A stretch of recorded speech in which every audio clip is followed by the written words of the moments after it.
യേശു കർത്താവ് ക്രൂശിൽ വെച്ച് പറഞ്ഞ ഒരു വചനമാണ് ഇന്ന് രാത്രി വിശുദ്ധ തിരുവെഴുത്തിൻ്റെ ധ്യാനത്തിന് വേണ്ടി വായിപ്പാൻ ആഗ്രഹിച്ചത്. വായിച്ച വാക്യം, അതിൻ്റെ ശേഷം സകലവും തികഞ്ഞിരിക്കുന്നു എന്ന് യേശു അറിഞ്ഞിട്ട് തിരുവെഴുത്ത് നിവൃത്തിയാകും വണ്ണം എനിക്ക് ദാഹിക്കുന്നു എന്ന് പറഞ്ഞു. കാൽവറി ക്രൂശിൽ വെച്ച് യേശു 7 മൊഴികളാണ് പറഞ്ഞത്. അതേഴും വളരെ ശാന്തമായി ഇന്ന് രാത്രി നിങ്ങളോട് സംസാരിപ്പാൻ ആഗ്രഹിക്കുകയാണ്. ഒരു വ്യക്തി മരിക്കുമ്പോൾ മരണത്തിന് തൊട്ട് മുമ്പ് സമാപനമായി, അവസാനമായി എന്ത് പറയുമോ ആ വാക്കുകൾക്ക് വീട്ടുകാരോ മക്കളോ സഹോദരങ്ങളോ ഒക്കെ വില കൽപ്പിക്കാറുണ്ട്. ബൈബിൾ അങ്ങനെ പറയുന്നു. പഴയ നിയമ വിശുദ്ധന്മാർ അവർ മരിക്കുന്ന സമയത്ത് അവസാനമായി പറഞ്ഞ ചില കാര്യങ്ങൾ വളരെ ശ്രദ്ധേയമായി ബൈബിൾ മറക്കാതെ എഴുതിയിട്ടുണ്ട്. 110 വയസ്സിൽ മരിച്ച ജോസഫ് ആകട്ടെ, 120 വയസ്സിൽ മരിച്ച മോസസ് ആകട്ടെ, 147 വയസ്സിൽ മരിച്ച യാക്കോബ് ആകട്ടെ, ഇവരൊക്കെ മരണത്തിന് തൊട്ടു മുമ്പ് സംസാരിച്ച വാക്കുകൾ വാല്യബിളാണ്, മൂല്യമുള്ളതാണ്. ഉൽപ്പത്തി പുസ്തകം 50 അധ്യായം അവസാനത്തെ പാരഗ്രാഫ് ജോസഫിൻ്റെ അവസാന വാക്കുകളാണ്. 110 വയസ്സിൽ താൻ മരിക്കുമ്പോൾ മിസ്രൈമിൽ വെച്ചാണ് താൻ മരിക്കുന്നത്. മന്ത്രിയായി താൻ തൻ്റെ സഹോദരന്മാരെ എല്ലാം അടുക്കൽ വിളിച്ചു. Reuben, Simeon, Levi, Issachar, Zebulun, Dan, Naphtali, Gad, Asher, Benjamin, തൻ്റെ മക്കൾ എഫ്രൈം, മനശ്ശെ, എല്ലാവരെയും അടുക്ക വിളിച്ചിട്ട് അവരോട് പറയുന്ന അവസാന സന്ദേശം, സമാപന ദൂത്. ഞാൻ മരിക്കാൻ പോകുകയാണ്. ജോസഫ് സഹോദരന്മാരോട് പറയുക, ഞാൻ മരിക്കുക, പക്ഷേ യഹോവ നിങ്ങളെ സന്ദർശിക്കും. അവൻ നിങ്ങളെ സന്ദർശിക്കുമ്പോൾ ഈ മിസ്രയീമിൽ നിന്ന് നിങ്ങളെ അവൻ കൊണ്ടുപോകും. എങ്ങോട്ടാണ് കൊണ്ടുപോകുന്നത്? വാഗ്ദത്ത നാട്ടിലേക്ക്. അതേതാണ്? കനാൻ നാട്. അപ്പോൾ നിങ്ങൾ പോകുന്ന സമയത്ത് ഒരു കാര്യം ഓർക്കണം, എൻ്റെ അസ്ഥികൾ കൂടി നിങ്ങൾ ഇവിടുന്ന് കൊണ്ടുപോകണം. എൻ്റെ അസ്ഥികൾ കൂടി. ജോസഫിൻ്റെ അവസാനത്തെ വാക്കുകളാണത്. അത് പറഞ്ഞിട്ട് ജോസഫ് മരിച്ചു.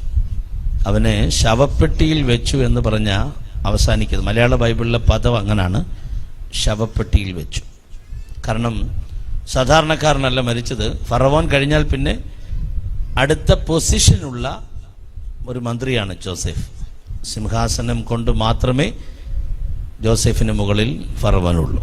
അതുകൊണ്ടാണ് ബൈബിൾ അങ്ങനെ ആലേഖനം ചെയ്തിരിക്കുന്നത്, ശവപ്പെട്ടിയിൽ വെച്ചു. മോശയുടെ കാലത്ത് മിസ്രയീമിൽ നിന്ന് ഇസ്രായേൽ ജനം പുറപ്പെട്ടു പോന്നപ്പോൾ മോശ ജോസഫിൻ്റെ അസ്ഥികൾ എടുത്തുകൊണ്ടു പോന്നു എന്ന് ബൈബിൾ പറയുന്നു. ആ അസ്ഥികൾ ഷേഖേമിൽ കൊണ്ടുപോയി മോസസ് അടക്കിയെന്ന് ബൈബിൾ പറയുന്നുണ്ട്. അപ്പോൾ പഴയ നിയമത്തിലെ ഒരു ഭക്തന്റെ അവസാനത്തെ വാക്കുകൾക്ക് വിലയുണ്ടായിരുന്നു. 147 വയസ്സിൽ മരിച്ച യാക്കോബ് മരിക്കുന്നതിന് തൊട്ടു മുമ്പ് തൻ്റെ മക്കളെ എല്ലാം അടുത്ത് വിളിച്ചു. അടുക്കെ വിളിച്ചിട്ട് ഇത് ഉൽപ്പത്തി പുസ്തകം അവസാനത്തെ അധ്യായം മുതൽ വായിച്ചു വരുമ്പോൾ 48, 49 ചാപ്റ്ററിലാണ് ഓരോ മക്കളെ ഇങ്ങനെ അടുത്ത് നിർത്തി. രൂബൻ, ഷിമിയോൻ, ലേവി, യഹൂദ, Issachar, Zebulun, Dan, Naphtali, Gad, Asher, Joseph, ബെന്യാമീൻ. ഇതാ 12 മക്കൾ, 12 ട്രൈബൽസ്, 12 ഗോത്രങ്ങൾ, ട്രൈബ്സ്. എന്നിട്ട് അവരോട് വരുംകാല ഭാവിയിൽ സംഭവിക്കാൻ പോകുന്ന കാര്യങ്ങൾ താൻ പ്രവചനാത്മാവിൽ എന്ന പോലെയാണ് ചില മക്കളോട് പറയുന്നത്. പക്ഷെ അതിൽ 1-2 മക്കളോട് പറഞ്ഞു വന്നപ്പോൾ ഒരല്പം ബുദ്ധിമുട്ട് തോന്നി. രൂബേനോടും ഷിമിയോനോടും ലേവിയോടൊക്കെ അപ്പം പറഞ്ഞപ്പോൾ അല്പം പരുഷമായ വാക്കില അപ്പൻ അത് പറയുന്നത്. രൂബേന്റെ തലയെ കൈവച്ചിട്ട് മോനെ നീ മൂത്തവനാ, നീ ബ്ലസ്ഡ് ആകട്ടെ എന്നല്ല പറയുന്നത്.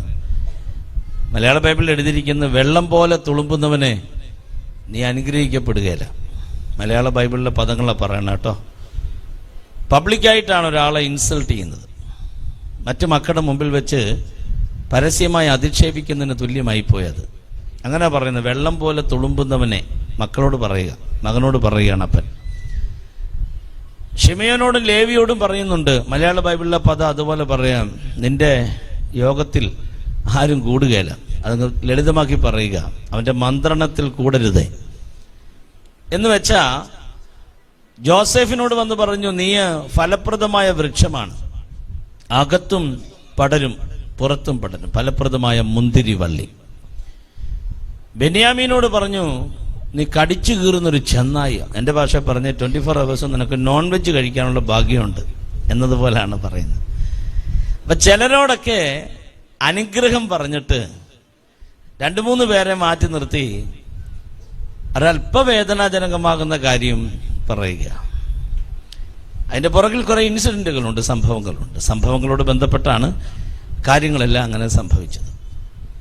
പക്ഷേ ഞാൻ ഈ മൈക്കിൽ കൂടി ഇത്രയും പറഞ്ഞപ്പോൾ ബാക്കിയും കൂടി പറഞ്ഞില്ലെങ്കിൽ വചനം പൂർത്തിയാകാത്തതുകൊണ്ട് ബാക്കിയൂടെ പറയാം. മോശയുടെ കാലം വന്നപ്പോൾ മോശ വന്നൊരു ചോദ്യം ചോദിച്ചു, യഹോവയുടെ പക്ഷത്തുള്ളവൻ ആരാണ്? അവൻ എൻ്റെ പക്ഷത്തോട്ട് വന്ന് നിൽക്കട്ടെ. അതുവരെ അപ്പന്റെ വാക്കുകൾ മുഴുവൻ ചുമന്ന് തലകുനിച്ച് നടന്ന ലേവി ഒരൊറ്റ ഓട്ടായിരുന്നു ദൈവഭാഗത്ത് നിൽക്കുന്ന മോശയുടെ ഭാഗത്തേക്ക്.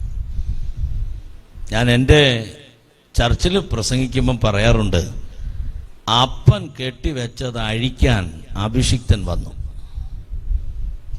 യാക്കോബ് പറഞ്ഞ ഭാരം മുഴുവൻ അവന്റെ തലയിരിക്കുക. പക്ഷെ അഭിഷിക്തനായ മോസസ് വന്നപ്പോ അപ്പന്റെ കെട്ടങ്ങ് അഴിച്ചു കൊടുത്തു.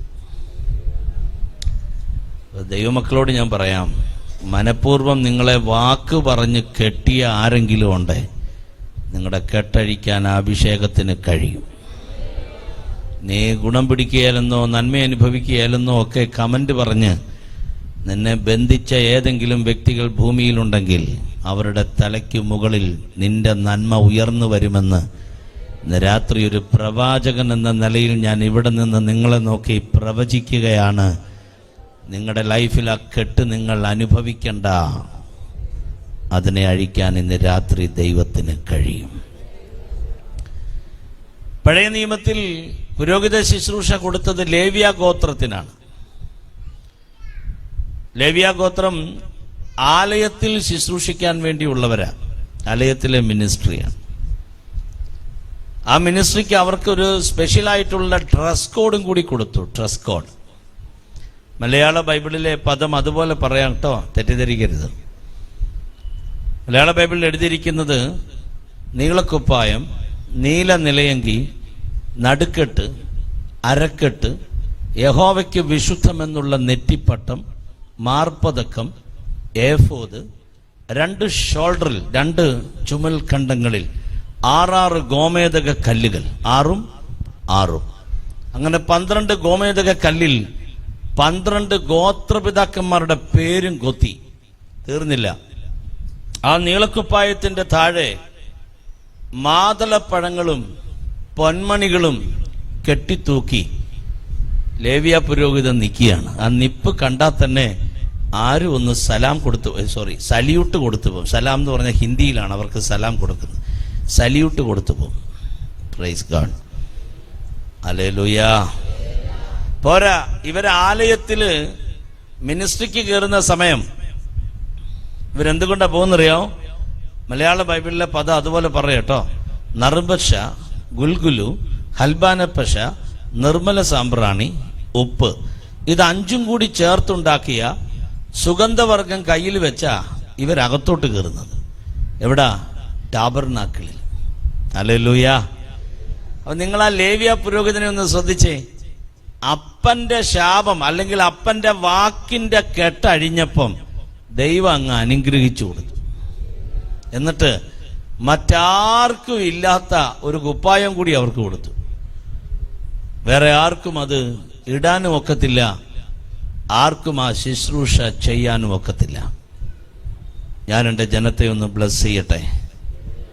വർഷങ്ങൾ ചുമന്ന ശാപത്തിന്റെ കുരുക്കുകൾ തമ്പുരാൻ അഴിച്ചു കഴിഞ്ഞാൽ നിന്റെ മേൽ ദൈവാനുഗ്രഹം ചുമക്കാൻ ഒരവസരം ദൈവം തരാതിരിക്കത്തില്ല എന്ന് ഞാൻ കൈ ഉയർത്തി ജനത്തെ ബ്ലസ് ചെയ്യാം. അല്ല, ഈ ശബ്ദത്തിന്റെ റേഞ്ച് ചില സ്ഥലങ്ങളിലുണ്ട്. ഞാൻ വന്നപ്പോൾ ഇവിടുത്തെ പാട്ട് ഒരല്പ ദൂരം കേട്ടു. ആ ഏരിയകളിലൊക്കെ വീടുകളിലൊക്കെ ഇരുന്ന് ഈ സുവിശേഷ ധ്വനി കേൾക്കുന്നവരോട് ഞാൻ പറയുന്നു, ഈ മണ്ണ് ശാപമുള്ള മണ്ണാണ്. വീടുകൾ പലതും ശപിക്കപ്പെടുന്ന വീടുകളാണ്. അപ്പന്റെ അമ്മയുടെയും നാവിൽ നിന്ന് വരുന്ന കഠോരമാകുന്ന ശാപവാക്കുകൾ കേട്ട് മക്കൾ ലൈഫ് ലോങ് ശാപം ചുമന്ന് തകർന്നു പോകുന്ന അവസ്ഥകൾ, അകാല മരണങ്ങൾ, പൈശാചിക മേഖലകൾ മുഴുവൻ വീടുകൾക്കകത്ത് നൃത്തം ചവിട്ടുമ്പോൾ എത്ര പഠിച്ചാലും നല്ല ജോലിയില്ലാതെ, എത്ര നന്മ അനുഭവിച്ചാലും മിച്ചപ്പണം വെക്കുവാൻ യാതൊരു യോഗ്യതയും അനുഭവം അനുവദിക്കാതെ ആരെങ്കിലും ഈ പന്തലിന് പുറത്ത് ഞങ്ങളെ കേൾക്കുന്നെങ്കിൽ നിങ്ങൾക്കൊരു ഗുഡ് ന്യൂസ് ഉണ്ട്, നിങ്ങൾക്കൊരു സദ്വാർത്തയുണ്ട്. ആ കെട്ടഴിക്കാൻ യേശു എന്ന നാമത്തിനെ കഴിയുകയുള്ളൂ.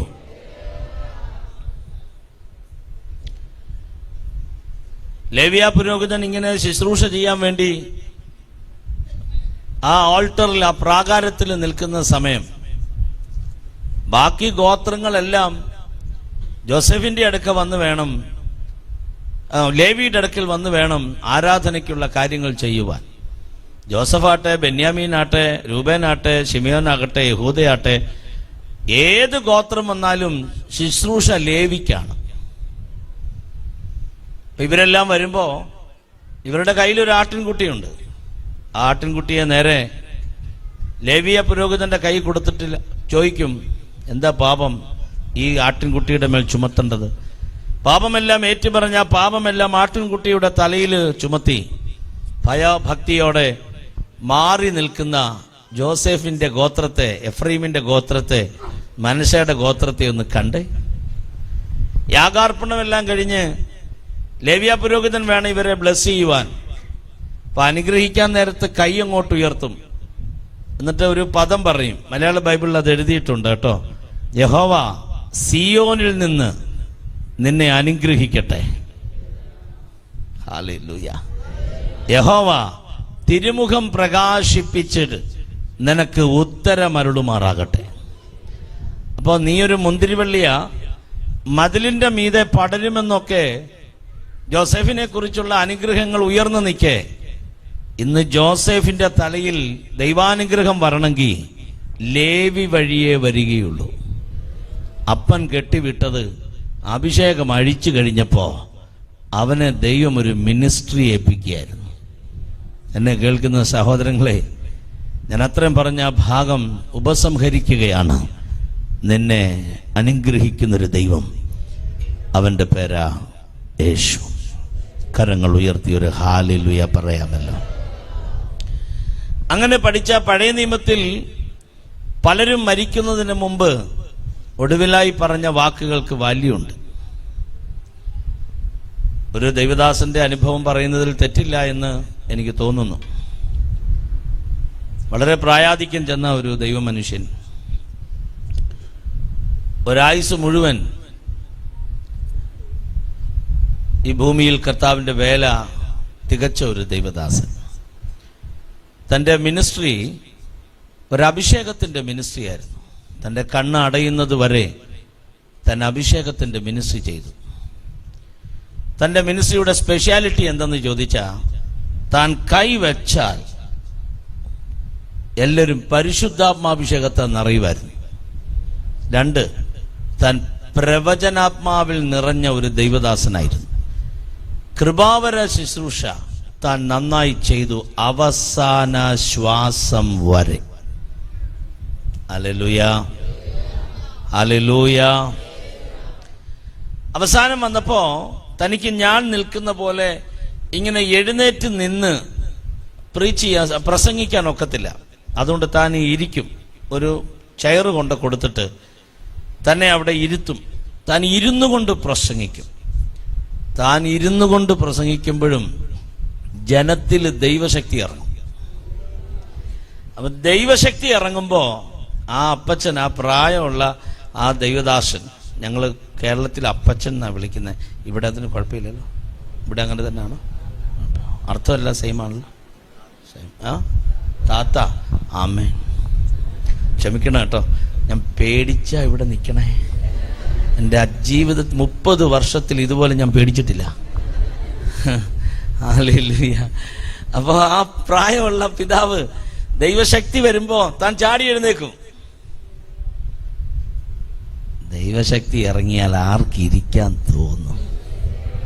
ദൈവശക്തിയെ അറിഞ്ഞവരാരേലും ഇതിൻ്റെ അകത്തോണ്ട് ഒരല്ലേലുയ പറഞ്ഞേര് ദൈവത്തെ.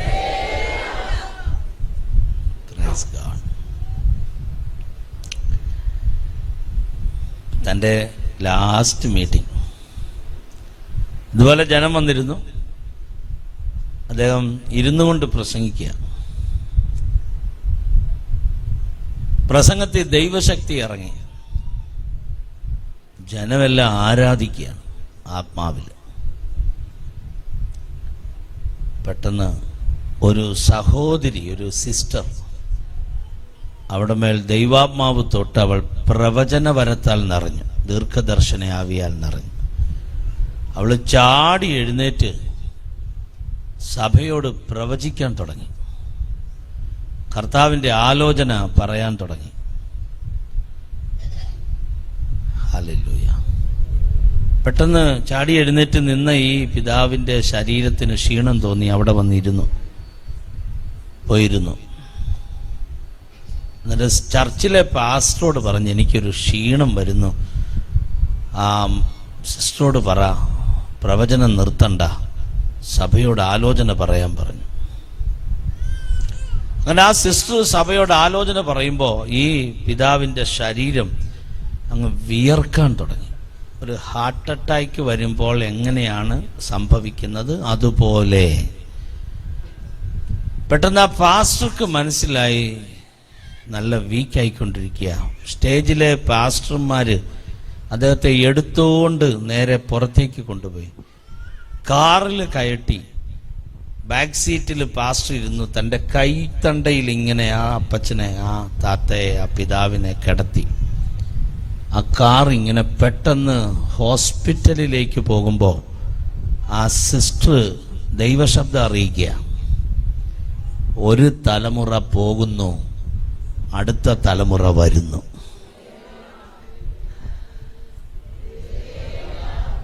അടുത്ത തലമുറയെ എഴുന്നേൽപ്പിച്ചില്ലെങ്കിൽ നമ്മുടെ സഭ വംശനാശം നേരിടും. അതുകൊണ്ട് ഓർക്കുക, നമ്മുടെ തലമുറ കർത്താവിൻ്റെ വേലയിൽ വരണം. നമ്മുടെ തലമുറ ദൈവസഭയിൽ നിറയണം. ഇല്ലെങ്കിൽ കുറെ കഴിയുമ്പോൾ നമ്മുടെ സഭ അവസ്ഥ എന്താകുമെന്ന് നമ്മൾ ചിന്തിക്കണം. അടുത്ത തലമുറയെ നമ്മൾ ഉള്ളപ്പോൾ തന്നെ ലിഫ്റ്റ് ചെയ്യുക. നമ്മൾ മരിച്ചതിന് ശേഷം വന്നോളുവെന്ന് പറഞ്ഞിരിക്കാൻ നമുക്കൊക്കത്തില്ല. പൗലൂസ് ഉള്ളപ്പോൾ തന്നെ ഒരു ശീലാസ്, പൗലൂസ് ഉള്ളപ്പോൾ തന്നെ ഒരു തിമോത്തി. ഹല്ലേലൂയ. ആ ദൈവദാസനുമായിട്ട് ആ വാഹനം ഇങ്ങനെ വളരെ വേഗം ആശുപത്രിയിലേക്ക്, ഹോസ്പിറ്റലിലേക്ക് പോകുമ്പോൾ ആ അപ്പച്ചൻ, ആ താത്ത, ആ പിതാവ് പറയുക, ഞാൻ ഒരായുസ് മുഴുവൻ എൻ്റെ യേശുവിനെ പ്രസംഗിച്ചു. ഹല്ലേലൂയ. ഒരായുസ് മുഴുവൻ യേശുവിനെ പ്രസംഗിച്ചു. ഞാൻ എന്നും എൻ്റെ മിനിസ്ട്രി എല്ലാം കഴിഞ്ഞ് വീട്ടിൽ വരുമ്പോൾ ഞാൻ കിടക്കുന്നതിന് മുമ്പ് പ്രാർത്ഥിക്കാനിരിക്കും. അപ്പോൾ പാടുന്നൊരു പാട്ടുണ്ട്. അത് പാടിയിട്ടാണ് ഞാൻ പ്രാർത്ഥിച്ച് കിടന്നുറങ്ങുന്നത്. ഇപ്പം എനിക്കത് പാടാനുള്ള ഊരില്ല, വീക്കായിപ്പോയി ബോഡി. ഒന്ന് പാടിത്തരാമെങ്കിൽ ഞാനൊന്ന് ഉറങ്ങാമായിരുന്നു. ചോദിച്ചു, ഏത് പാട്ടാണ്? ഒരു പഴയ പാട്ടാണ്, മലയാളത്തിലുള്ളൊരു പഴയ പാട്ട്. എത്ര മാധുര്യം അവൻ നാമം എനിക്ക് പാർത്താൽ, ഓർത്തു വരും തോറും എൻ്റെ ആർത്തി മാഞ്ഞു പോകുമേ. യേശു എന്നടിസ്ഥാനം, ആശ അവനിൽ അത്രേ, ആശ്വാസത്തിൻ പൂർണ്ണത യേശുവിൽ കണ്ടേ ഞാനും. അപ്പം ആ ദേവദാസൻ ആ പാട്ട് പാടാൻ തുടങ്ങി. ഒരു വരി ഞാനും പാടാം. എത്ര മാധുര്യാമാവൻ നാമം എനിക്കു പാർത്താൽ, എത്ര മാധുര്യാമാവേ നാമം എനിക്കു പാർത്താൽ, ഓർത്തു വരും തോറുമെൻ ആർത്തി മാഞ്ഞു പോകുന്നേ. ഓർത്തു വരും തോറുമെൻ ആർത്തി മാഞ്ഞു പോകുന്നേ. എത്ര മധുര്യമാവേ നാമം എനിക്കു പാർത്താൽ, എത്ര മാധുര്യമാവേ നാമം എനിക്കു പാർത്താൽ, ഓർത്തു വരും തോറുമെൻ ആർത്തി മാഞ്ഞു പോകുന്നേ. ഓർത്തു വരും തോറുമെൻ ആർത്തി മാഞ്ഞു പോകുന്നേ. വെക്കം തൻ മണവാട്ടി ആക്കിടും എന്നെ അന്ന്, വെക്കം തൻ മണവാട്ടി ആക്കിടും എന്നെ അന്ന്. വാക്കുണ്ടെനിക്കു തന്നെ നീക്കമില്ലാതീനോട്ടു, വാക്കുണ്ടെനിക്കു തന്നെ നീക്കമില്ലാതീനോട്ടു. വെക്കം തൻ മണവാട്ടി ആക്കിടും എന്നെ അന്ന്, വെക്കം തൻ മണവാട്ടി ആക്കിടുമെന്നെ. വാക്കുണ്ടെനിക്കു തന്നെ നീക്കമില്ലാതീനോട്ടു, വാക്കുണ്ടെനിക്കു തന്നെ നീക്കമില്ലാതീനോട്ടു. യേശുയൽ നാടിസ്ഥാന ആശയവനിലത്രേ, യേശുയൽ നാടിസ്ഥാന ആശയവനിലത്രേ. ആശ്വാസത്തിൻ പൂർണ്ണത യേശുവിൽ കണ്ടേ ഞാനു, ആശ്വാസത്തിൻ പൂർണ്ണത യേശുവിൽ കണ്ടേ ഞാനു. ഇങ്ങനെ പാടിക്കൊണ്ട് പോയതാ. പാടിയ വഴിയിൽ ആ പാസ്റ്റർ ഇങ്ങനെ ഒന്ന് തിരിഞ്ഞു നോക്കി. അപ്പച്ചനെ ഏത് വരി പാടിയപ്പെടാന്നറിയില്ല, ആ പ്രാവ് പറന്നുപോയി, ആ ആത്മാവ് പറന്നുപോയി. ഞാൻ ദൈവമക്കളോട് പറയുന്നു, അവൻ്റെ വരവിന് ഒത്തിരി കാലം താമസം ഉണ്ടെങ്കിൽ ഇവിടുന്ന് പോകുന്നത് ജയത്തോടെ ആയിരിക്കണം. എന്നോട് പറയുന്നുണ്ട്, മലയാളം അർത്ഥം മനസ്സിലാകാതെ പോകല്ലേ, സോറി. അവൻ്റെ വരവിന് കുറച്ചുകൂടെ താമസം ഉണ്ടെങ്കിൽ, നമുക്കൊരു മരണമുണ്ടെങ്കിൽ ആ മരണം ജയോത്സവമായിരിക്കണം. ഒന്നുകിൽ പാടിക്കൊണ്ടിരിക്കുമ്പം പറക്കണം, ഇല്ല പ്രീച്ച് ചെയ്തുകൊണ്ടിരിക്കുമ്പം പറക്കണം. ഹല്ലേലൂയാ, കമോൺ, ഹല്ലേലൂയാ. നമ്മുടെ അടക്കം എത്ര നന്നായിരിക്കുന്നു എന്നുള്ളതിലല്ല വിഷയം. അടക്കാരാധന എന്നാണല്ലോ നമ്മൾ പറയുന്നത്. അടക്കാരാധന എത്ര നല്ലതാണ് എന്നുള്ളതിനേക്കാളും വലിയതാ കണ്ണടയുമ്പം നമ്മുടെ അന്ത്യം നല്ലതാണോ എന്ന്. അടക്കത്തേക്കാൾ നല്ലതാണ് അന്ത്യം. അടക്കം ഗംഭീരമാണെന്നറിഞ്ഞിട്ടല്ല സ്വർഗം തുറക്കണേ, കണ്ണടയുമ്പം നീ കൃപയിലാണോ? ഹല്ലേലൂയാ. നല്ല ഒരു അന്ത്യത്തിന് വേണ്ടി പ്രാർത്ഥിക്കുന്നത് നല്ലതാണ്. പഴയ നിയമ ഭക്തന്മാർ മരിക്കുമ്പോൾ അവസാനമായി പറഞ്ഞ വാക്കുകൾക്ക് മക്കളോ സഹോദരങ്ങളോ വില കൽപ്പിച്ചെങ്കിൽ, ഇപ്പം നമ്മൾ വായിച്ച വാക്യം, നസറായനായ യേശു കാൽവറിയിൽ നരകുലത്തിന്റെ പാപത്തിനു വേണ്ടി സ്വന്തം തോളിൽ തല ചായ്ച്ചു മരിക്കുന്നതിന് മുമ്പ് താൻ പറഞ്ഞ വാക്കുകളാണ് ഇന്ന് രാത്രി നമ്മൾ ധ്യാനിക്കാൻ പോകുന്നത്. നമ്മൾ വായിച്ച വാക്യം 5-ാമത്തെ മൊഴിയാണ്. യേശുവിൻ്റെ ക്രൂശിനെ കുറിച്ച് അറിവില്ലാത്തവരായിട്ട് ആരും ഇന്ന് രാത്രി ഇവിടെ വന്നിട്ടില്ല. ഇന്നലെ രാത്രി ഞാൻ ക്രൂശിനെ കുറിച്ചാണ് സംസാരിച്ചത്. യേശു കാൽവറി ക്രൂശിൽ ക്രൂശിക്കപ്പെടുന്ന സമയത്ത് പറഞ്ഞ 1-ാമത്തെ മൊഴി ലൂക്കോസ് വിശേഷം 23-ാമത്തെ അധ്യായം 34-ാമത്തെ വാക്യത്തിൽ പ്രഥമമായ ആ മൊഴി രേഖപ്പെടുത്തിയിട്ടുണ്ട്. Book of Luke chapter 23 verse 34, 23-34 കരങ്ങളിൽ ആണി ആഴ്ന്നിറങ്ങുമ്പോൾ യേശു അവിടെ കിടന്നുകൊണ്ട് പറയുന്ന ആദ്യത്തെ പദം, പിതാവേ, ഇവർ ചെയ്യുന്നത് ഇന്നതെന്ന് ഇവരറിയായികയാൽ ഇവരോട് ക്ഷമിക്കണമേ. ആ പദങ്ങൾക്ക് ഭയങ്കര മൂല്യമാണ്, ഭയങ്കര അർത്ഥവത്താണ്. കാര്യം, ക്രൂശിക്കുന്ന കുറെ റോമ സോൾജിയേഴ്സ് അവിടെയുണ്ട്, പിന്നെ കുറെ യഹൂദ ചേവകർ അവിടെയുണ്ട്. തൊട്ടു മുമ്പിൽ കരഞ്ഞുകൊണ്ട് നിൽക്കുന്ന കുറെ ആൾക്കാർ അവിടെ നിങ്ങൾക്ക് കാണാം. ഇടവും വലവും 2 കള്ളന്മാർ ക്രൂശിക്കപ്പെട്ടത് നിങ്ങൾക്ക് കാണാം.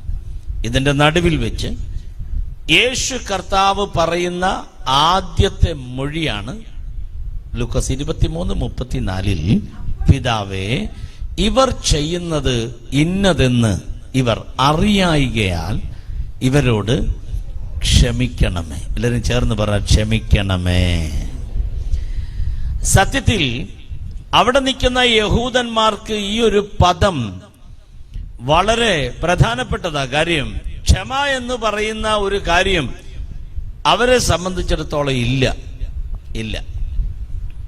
കാര്യം, കൊച്ചുനാളിൽ ഒരു യഹൂദൻ വളർന്നു വരുമ്പോ അവന്റെ അപ്പനമ്മമാർ അവനെ പഠിപ്പിക്കുന്നത് മോശയുടെ ന്യായപ്രമാണത്തിലെ കുറെ ധർമ്മശാസ്ത്രങ്ങളാണ്. അവന് പഠിക്കാൻ പ്രായമുള്ള സമയം മുതൽ അവൻ പഠിക്കുകയും പറയാൻ നാവ് വഴങ്ങുന്ന സമയം മുതൽ അവൻ പറഞ്ഞു ശീലിക്കുകയും ചെയ്യുന്ന കുറെ പദങ്ങളുണ്ട്. മലയാള ബൈബിളിലെ പദം അതുപോലെ പറയാം. കണ്ണിന് പകരം കണ്ണ്, ജീവന് പകരം ജീവൻ, ആസ്തിക്ക് പകരം ആസ്തി, ചോരയ്ക്ക് പകരം ചോര. ഇതാ കൊച്ചുനാളിൽ യഹൂദൻ പറഞ്ഞു പഠിക്കണേ. അപ്പൊ കൊച്ചുനാളിലെ അവന്റെ അകത്ത് ആ ജുഡായിസം റിവഞ്ചാണ്. റിവഞ്ച് എന്ന് വെച്ചാൽ എന്താണ്? പ്രതികാരം. ഇങ്ങോട്ടൊന്ന് പറഞ്ഞാൽ ഞാൻ 2 അങ്ങോട്ട് പറഞ്ഞിരിക്കും, ഇങ്ങോട്ട് 2 പറഞ്ഞാൽ ഞാൻ അങ്ങോട്ട് 4 മിനിമം പറഞ്ഞിരിക്കും, ഇങ്ങോട്ട് 4 പറഞ്ഞാൽ ഞാൻ അങ്ങോട്ട് 8 പറഞ്ഞിരിക്കും. ഇല്ലാതെ എനിക്ക് ഫുഡ് ഇറങ്ങുകയില്ല. ഇന്നും മോശയുടെ ധർമ്മശാസ്ത്രം അതുപോലെ സ്വീകരിച്ചിരിക്കുന്ന അച്ചാച്ചന്മാരുണ്ട്. അവർക്ക് അവരെ കൺട്രോൾ ചെയ്യാനൊക്കത്തില്ല. കോപമില്ലാത്ത മനുഷ്യർ ഭൂമിയിലില്ല. പക്ഷേ കോപിച്ചാൽ പാപം ചെയ്യരുത്. സൂര്യൻ അസ്തമിക്കുന്നത് വരെ കോപം വെച്ചോണ്ടിരിക്കരുത്. പകരം വീട്ടൽ യേശുവിനുള്ളതല്ല, ക്ഷമ അതാ യേശുവിനുള്ളത്. അപ്പോ ജീവന് പകരം ജീവൻ എന്ന് പറയുന്ന തത്വശാസ്ത്രം സ്വന്തമായി സ്വീകരിച്ച യഹൂദന്റെ കാതിൽ ആദ്യമായി എത്തിയിരിക്കുന്ന ഒരു ശബ്ദമാണ് ക്ഷമിക്കണമേ. എന്നാ പവറാന്നറിയാമോ ക്ഷമയ്ക്കുള്ളത്? നീ ക്ഷമിച്ചാൽ നീ സൗഖ്യമാകും. നീ ക്ഷമിച്ചാൽ ദൈവാനുഗ്രഹം നിന്റെ മേലുണ്ടാകും. ഓർത്ത് വെച്ച് പകരം വീട്ടുന്ന പൈശാചിക ശക്തിയുടെ ഏജൻസിയായി മനുഷ്യൻ മാറരുത്. അത് പാമ്പിന്റെ മാർഗമാ. ഓർത്ത് വെച്ച് കുത്തുക ചെയ്യരുത്. എവിടെ ക്ഷമിക്കാൻ തയ്യാറാകുമോ അവിടെ ദൈവാനുഗ്രഹം ഉണ്ടാകും. അത് അകത്താണേലും പുറത്താണേലും, ദൈവമക്കളാണേലും അല്ലാത്തവരാണേലും ക്ഷമയ്ക്ക് ഭയങ്കര വാല്യമുണ്ട്. യേശു എന്താ പറഞ്ഞേ? ഒരു കന്നത്തടിക്കുന്നവന് നിന്റെ മറുകന്നം കൂടി കാണിച്ചു കൊടുക്കുക. ഒരു നാഴിക പോകാൻ ചോദിക്കുന്നവനോട് 2 നാഴിക കൂടെ പോവുക. ഹല്ലേലൂയ. യേശുവിൻ്റെ മാർഗം അതുപോലെ കാണിച്ചു കൊടുക്കുന്നവർക്കായി സ്വതന്ത്രം. എൻ്റെ കൂടെ ഒരു അങ്കിളുണ്ട്, കർത്താവിൻ്റെ വേല ചെയ്യുന്ന, 74 വയസ്സ് പ്രായമുണ്ട്, 74. ഈ പ്രായത്തിൽ ഉത്തരേന്ത്യയിൽ വട ഇന്ത്യയിൽ എൻ്റെ കൂടെ വേലയ്ക്ക് വരും. അദ്ദേഹത്തിൻ്റെ പേര് ജോസഫ് സാമുവേൽ എന്നാണ്. ഒരിക്കൽ ഒരു മനുഷ്യൻ അദ്ദേഹത്തിൻ്റെ കന്നത്തിനിട്ട് അടിച്ചു. പറഞ്ഞ ആ മനുഷ്യൻ ആ യൗവനക്കാരനോട് പറഞ്ഞു, മോനെ നീ എൻ്റെ ഈ കന്നത്തും കൂടി അടിക്ക്, ഞാനൊരു ക്രിസ്ത്യാനിയാ.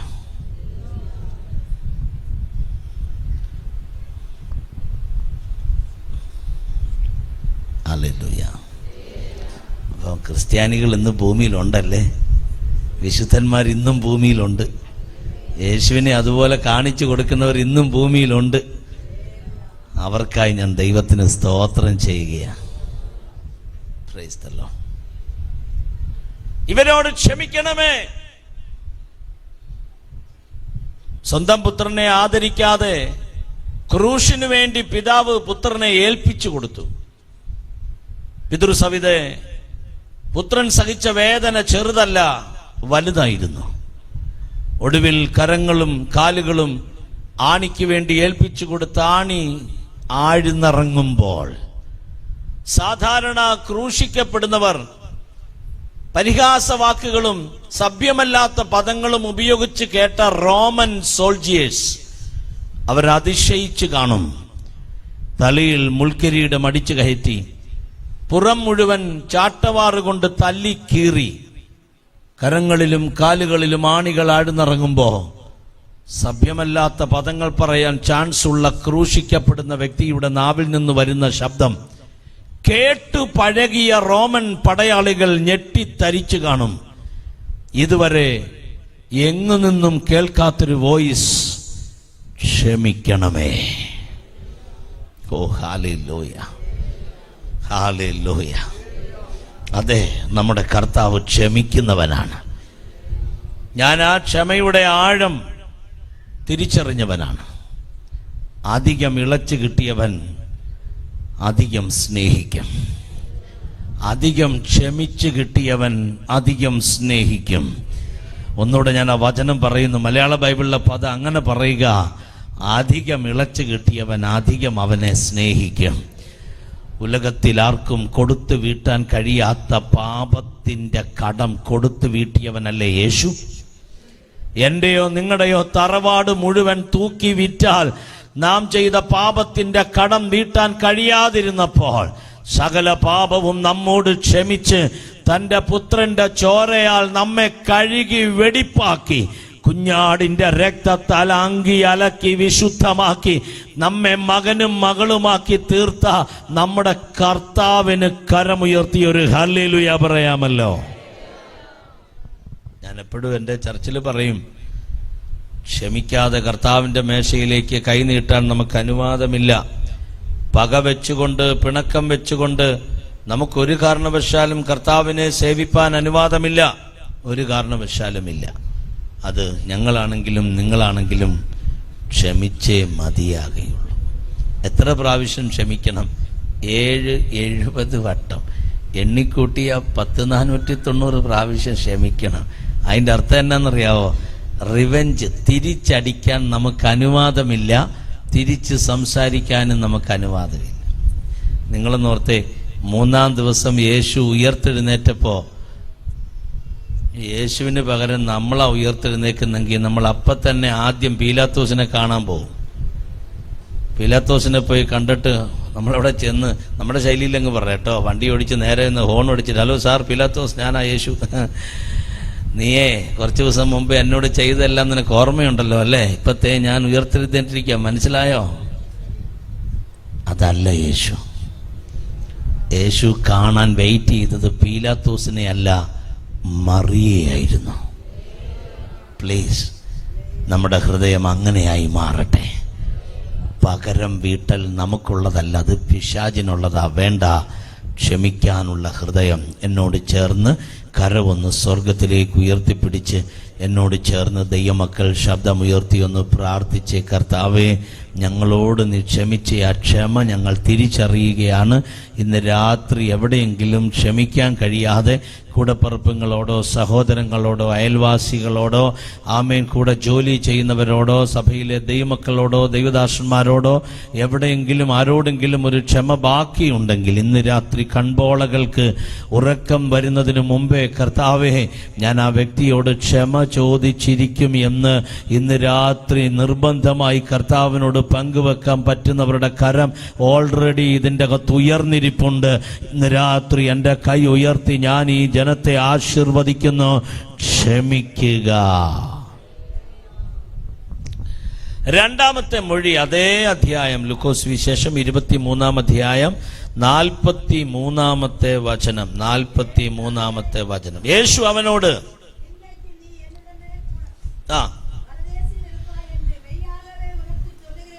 ഇന്ന് നീ എന്നോടുകൂടെ പറുദീസയിൽ ഇരിക്കുമെന്ന് ഞാൻ നിന്നോട് സത്യമായി പറയുന്നു. യേശു കാൽവറിയിൽ വെച്ച് പറഞ്ഞ രണ്ടാമത്തെ മൊഴിയാണ് 23:43 വായിച്ചത്. യേശു കർത്താവിന്റെ ക്രൂശിന് അപ്പുറയും ഇപ്പുറയും രണ്ട് കള്ളന്മാർ ക്രൂശിക്കപ്പെട്ടു.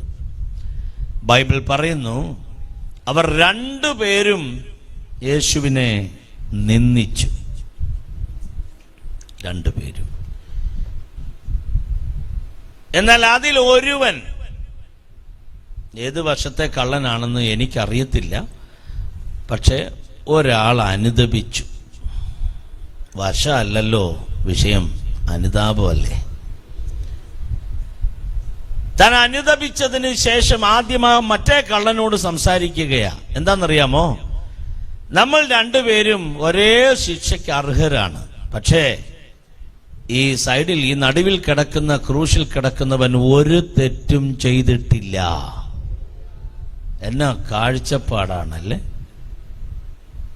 ഇത്രയും കാഴ്ചപ്പാടുള്ള ഇവൻ എങ്ങനെയാ കള്ളനായി മാറിയതെന്ന് ഇതുവരെ പിടികിട്ടിയിട്ടില്ല. ഇവൻ കള്ളനാണേലും യേശു തെറ്റ് ചെയ്യാത്ത ആളാണെന്നുള്ള കാഴ്ചപ്പാട് ഇവനുണ്ട്. പിന്നെ ഇവൻ എങ്ങനെയാ കള്ളനായി മാറിയത്? അതോ എല്ലാ കള്ളന്മാർക്കും ഇത് അറിയാവോ? ഹല്ലേലൂയാ. എന്നിട്ട് യേശുവിനോട് ഇവൻ വിളിക്കുക, ഗുരു, നീ രാജത്വം പ്രാപിച്ചു വരുമ്പോൾ എന്നെ ഓർക്കണം. മറ്റേ കള്ളൻ എന്നാ പറഞ്ഞേ? നീ ദൈവപുത്രനാണെങ്കിൽ ആദ്യം നിന്നെ രക്ഷിച്ചിട്ട് ഞങ്ങളെയും കൂടി രക്ഷിക്കണം. മറ്റേ കള്ളൻ എന്താ പറഞ്ഞേ? നീ രാജത്വം പ്രാപിച്ചു വരുമ്പോ ഞങ്ങളെയും കൂടി ഓർക്കണം എന്നാണോ? കൂട്ടുമന്ത്രിസഭ ദൈവത്തിനില്ല. രക്ഷ വ്യക്തിപരമാണ്. നിനക്ക് രക്ഷപ്പെടണോ? വീട്ടുകാരെ കൂട്ടുപിടിക്കരുത്. നീ ഇരിക്കുന്ന ഇരിപ്പിൽ ഒറ്റയ്ക്കിരുന്ന് യേശുവിനെ വിളിക്കണം. യേശുവേ, നീ എൻ്റെ പാപത്തിന് പരിഹാരം വരുത്താൻ മരിച്ചു. വീട്ടിൽ മറ്റാരെങ്കിലും യേശുവിനെ സ്വീകരിക്കുന്നുണ്ടെങ്കിൽ ഞാനും സ്വീകരിക്കാം. അങ്ങനെയല്ല ബൈബിൾ പറയുന്നേ. രക്ഷ വ്യക്തിപരമാ. സ്നാനം നീ ഒറ്റയ്ക്കിറങ്ങി വരണം. അത് പാസ്റ്ററിന്റെ നിർബന്ധമല്ല, നിന്റെ ഉള്ളിൽ തോന്നണം. അത് നീ തന്നെയാ പറയേണ്ടത്. എനിക്ക് സ്നാനപ്പെടണം. Praise the Lord. ന്യായവിധി നാളിൽ കർത്താവിന്റെ അടുക്ക ചെല്ലുമ്പോ ഹോൾ ചർച്ചിനെ ഒരുമിച്ച് വിളിച്ചിട്ടല്ല ജഡ്ജ്മെന്റ്, ഇൻഡിവിഡുവൽ ആയിട്ടാണ് ജഡ്ജ്മെന്റ്. ഒറ്റയ്ക്ക് നിൽക്കണം അവന്റെ മുമ്പിൽ. രാത്രി ഇവിടെ പ്രസംഗിക്കുന്ന ഞാൻ അവന്റെ മുമ്പിൽ ഒറ്റയ്ക്ക് നിൽക്കണം. ഈ മേടയിലിരിക്കുന്ന അഭിഷിക്തന്മാർ ഒറ്റയ്ക്ക് അവന്റെ മുമ്പിൽ കണക്ക് കൊടുക്കണം. ഞങ്ങൾ അക്കൗണ്ടബിൾ സെർവന്റുകളാണ്, കണക്ക് കൊടുക്കേണ്ട വേലക്കാരാ. ഇവിടെ ഇരിക്കുന്ന നിങ്ങളെല്ലാം അവന്റെ മുമ്പിൽ നിന്നേ പറ്റൂ. ആർക്കും അവിടെ ഒന്നും പറയാൻ അനുവാദമില്ല. എൻ്റെ ഭാര്യ, എൻ്റെ ഭർത്താവ്, എൻ്റെ ചർച്ചിലെ വിശ്വാസിയെ, ഞങ്ങളുടെ ചർച്ചിൽ എന്തെല്ലാം കാര്യം ചെയ്തെന്നറിയാമോ, ഫുഡ് സെർവ് ചെയ്ത ആളാണ്, അതാണ് ഇതാണ്, ഇതൊന്നും അവിടെ വിലപ്പോകത്തില്ല. ഒറ്റയ്ക്ക് അവൻ്റെ മുമ്പിൽ നിന്നേ പറ്റുകയുള്ളൂ. നിരാജത്വം പ്രാപിച്ചു വരുമ്പോ എന്നെയും കൂടി ഓർക്കണം. ഉടനെ യേശു എന്താ പറഞ്ഞേ? യേശു അവനോട് പറയുക, മകനെ കള്ള, നീ ഒരു ആയുസ് മുഴുവൻ കള്ളത്തരം ചെയ്ത് നീ അനുഭവിച്ച ശിക്ഷ, നീ നിനക്ക് കിട്ടേണ്ട ശിക്ഷ തന്നെ നിനക്ക് കിട്ടി. അത് നീ അനുഭവിച്ചേ പറ്റുള്ളൂ.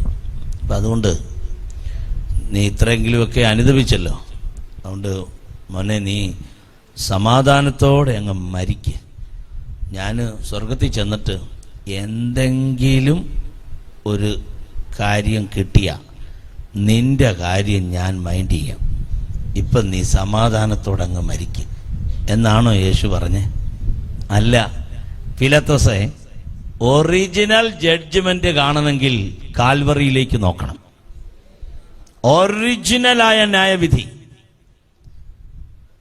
ഇവൻ കള്ളത്തരം ചെയ്തതിന് ശേഷം ശിക്ഷ അനുഭവിക്കുക. പക്ഷേ ആ ശിക്ഷ അനുഭവിച്ച് മരിക്കുന്നതിന് മുമ്പ് അവൻ യേശുവിനെ വിളിക്കുകയാണ്, സഹോദര, സഹോദരി, നിന്റെ പാപം എത്ര കടുഞ്ചുവപ്പാണെങ്കിലും ഹിമം പോലെ വെളുപ്പിക്കാമെന്ന് വാക്കു പറഞ്ഞ ഒറ്റയാളുണ്ടെങ്കിൽ ഇന്ന് രാത്രി ഞങ്ങൾ ഉയർത്തുന്ന നസറായനായ യേശുവാണ്.